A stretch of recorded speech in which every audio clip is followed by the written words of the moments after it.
In the 1960s and 70s, the lights and sounds of the pinball parlour were hard to beat.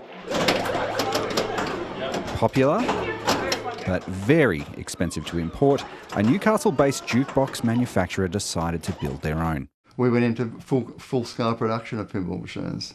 David Hankin developed iconic Australian designs for a local audience.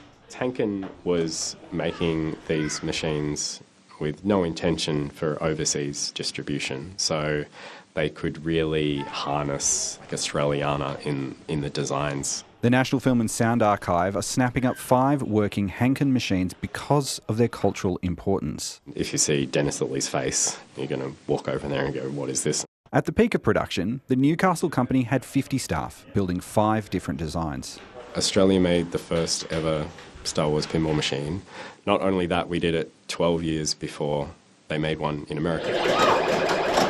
We approached George Lucas and said, would he be interested in doing something like this, or allowing us to do something like this? And the answer, surprisingly, was yes. Canberra-based collectors Stephen and Cassandra Smith tracked down the Hankin machines. We think that there's probably less than 150 across all 5 of the titles still available. He only made 1,150 across all 5, and that was between 1978 and 1980.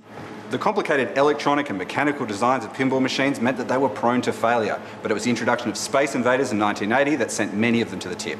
The effect on pinball machines was staggering. These things took 10 times what a pinball machine took.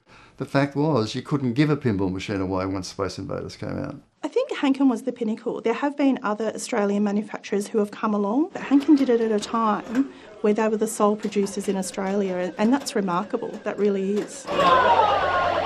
The National Film and Sound Archive will put the almost 50-year-old pinball machines on public display later this year, playable by kids, big and small, for generations to come.